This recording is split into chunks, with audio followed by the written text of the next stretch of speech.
सबसे पहले आप सभी लोगों को मेरा हार्दिक अभिनंदन। आप सभी लोगों का इस माता के जागरण कार्यक्रम के अवसर पर आप सभी लोगों का हार्दिक स्वागत है। मैं सबसे पहले आप सभी लोगों को दुर्गा पूजा के अवसर पर और ये नवरात्र के अवसर पर मैं आप सभी लोगों को अपनी ओर से हार्दिक बधाई देता हूँ, अनंत हार्दिक शुभकामनाएं प्रकट करता हूँ और माँ भगवती से प्रार्थना करता हूँ, माँ दुर्गा से प्रार्थना करता हूँ कि उनकी कृपा आप सभी लोगों पर हो, माता की कृपा उनके सभी भक्तों पर हो और माता की कृपा से आप सभी लोगों के घरों में सुख शांति और समृद्धि है, सभी लोगों के घरों में संपन्नता, यही माँ दुर्गा से प्रार्थना होगा। वैसे क्योंकि माता का जागरण कार्यक्रम इतना सुंदर कार्यक्रम यहाँ पर चल रहा है तो मैं इसमें बहुत ज्यादा बिग नहीं बनना चाहता हूँ, लेकिन इतनी बात जरूर करना चाहूंगा कि दुर्गा सप्तशती में एक जगह पर माँ दुर्गा स्वयं कही है कि सर्वा बाधा विनिर्मुक्तो धन्य धान्य सितानित मनुष्यो मत प्रसादे भविष्यति न संशय।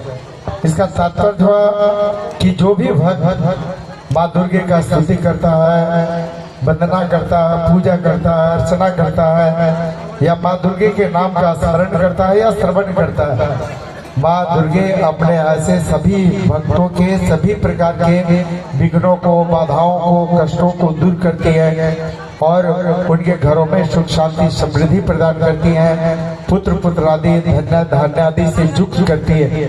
इसलिए हम सभी लोगों को उस माँ का निश्चित रूप से अपने दैनिक जीवन में पूजा, स्तुति, अर्चना निश्चित रूप से करना चाहिए। अपने दैनिक जीवन में निश्चित रूप से उस माँ को हम लोग याद करें और उस माँ को याद करके निश्चित रूप से हम सभी लोग अपने जीवन को चरितार्थ करें। और यहाँ पर चूंकि बहुत सारी माताएं ये चूंकि नवरात्र भी है और माँ दुर्गा जैसा कि हम लोग सभी लोग जानते हैं कि ये शक्ति की प्रतीक है, हम सभी लोग माता के रूप में जानते हैं, माता के रूप में पूजते हैं।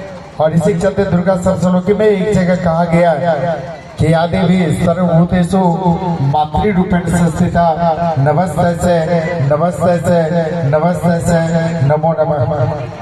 और शक्ति के रूप में भी कहा गया दुर्गा सप्तशती में जिक्र है कि आदि भी सर्वभूतेषु शक्ति रूपेण संस्थिता नमस्ते नमस्ते नमस्ते नमो नमः। निश्चित रूप से उस माँ रूपी और उस शक्ति रूपी उस भगवती का हम लोग प्रणाम करते हैं और निश्चित रूप से उनकी कृपा से सभी लोगों का जीवन का कल्याण हो, जीवन का उद्धार हो और निश्चित रूप से जो भी भक्त ऐसा करते हैं उनके जीवन में किसी प्रकार का कोई विघ्न बाधा कष्ट नहीं आता और उनके जीवन में मंगल ही मंगल होता है। इसी चलते कहा भी गया कि सर्व मंगल मांगल्ये शिवे सर्वार्थ साधिके शरण्ये त्र्यंबके गौरी नारायणी नमोस्तुते।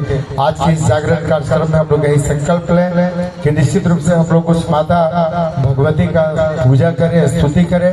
इसके साथ ही अगर हम लोग बात करें तो एक वो भी माँ है जो लाख मुसीबत, लाख कष्ट, लाख से सहती है, त्याग, तपस्या, समर्पण की जो प्रतिमूर्ति वो माँ है जो हम लोग सभी लोगों को जन्म देने वाली माँ है। उस माँ को भी हम लोग स्मरण करें, उस माँ का भी पूजा करें, उस माँ का भी सेवा करें। उसके साथ ही एक माँ और वो है जहाँ पर हम सभी लोगों का जन्म हुआ है, जहाँ पे अभी लोग निश्चित रूप से श्वास लेते हैं, वो भारत माता है। तो ये तीन माताओं को हम लोग अपने दैनिक जीवन में, वो भारत माता, वो जन्म देने वाली माता और ये जगत जननी माँ दुर्गा, तीनों माताओं को हम लोग अपने दैनिक जीवन में चाहे कितनी भी व्यस्तता हो हम लोग दैनिक जीवन में निश्चित रूप से याद करें, स्तुति करें उनका।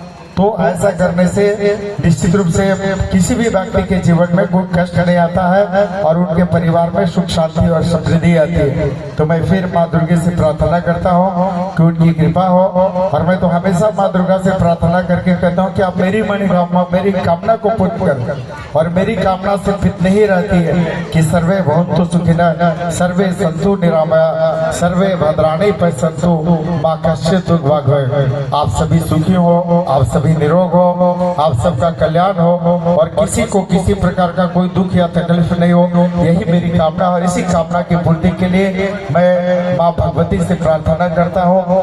इसके साथ ही ज्यादा हमें कुछ नहीं करना, लेकिन 2-3 बात हम जरूर जिक्र करना चाहिए। एक बात यह है कि रामचरितमानस में गोस्वामी तुलसीदास ने कहा, और पूरे रामचरितमानस का सार वही है, हम लोग के जीवन का भी वही सार है, हम सभी लोगों के जीवन का भी वही उद्देश्य है। हम एक वाक्य उसका उल्लेख करना चाहेंगे।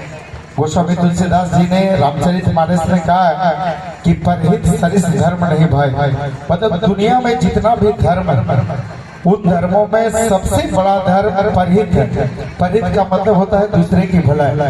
तो दूसरे की भलाई से जैसा दुनिया में कोई भी धर्म नहीं है। तो आज के इस जागरण कार्यक्रम में हम लोग ये भी संकल्प लें कि हम लोग अपने जीवन को परहित में लगा दें, दूसरे की भलाई में लगा दें। बात अगर हम लोग करेंगे पुराण का, तो हम सभी लोग जानते हैं कि 18 पुराण है और ये 18 पुराणों के रचयिता वेद व्यास जी है। और वेद व्यास जी के जो 18 पुराण है उनका जो सार है उनमें भी यही कहा गया है कि अष्टादश पुराणेषु व्यासस्य वचनम परोपकार पुण्य पापा पुण्यम, अर्थात व्यास जी ने 18 पुराणों का जो सार है मूल रूप से दो ही है कि परोपकार अर्थात दूसरे की भलाई पुण्य के लिए होता है, और परपीड़ा अर्थात दूसरे को कष्ट पहुंचाना पाप के लिए होता है। तो निश्चित रूप से हम सभी लोग अपने जीवन को परोपकार में लगावे, दूसरे की भलाई में लगाए, यही हम लोगों को संकल्प लेने की आवश्यकता।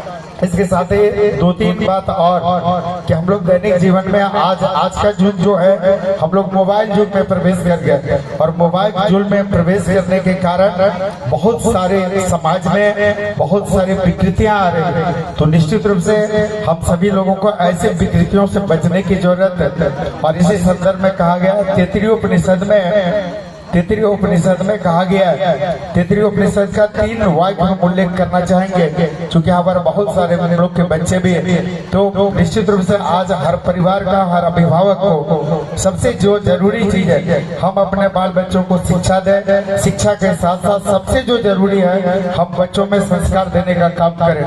और जो आज सामाजिक विकृतियां आ रही है इन विकृतियों से बच्चों को दूर करने की आवश्यकता है। तो ज्यादा कुछ नहीं कहते, तैत्तिरीय उपनिषद का 3 वाक्य हम जिक्र करना चाहेंगे। तैत्तिरीय उपनिषद में कहा गया है पितृदेवो भव, अर्थात पिता को देवता के समान मानो, देवतुल्य मानो पिता को, मातृदेवो भव, माँ को भी देवी तुल्य मानना है, आचार्य देवो भव, आचार्य को भी देवता के समान मानना है। तो आज हम सभी लोगों को ये हम लोग का हर जगह पर ये प्रयास करता कि जो बच्चे हैं उनमें संस्कार आवे, बच्चा संस्कारी हो और हर बच्चा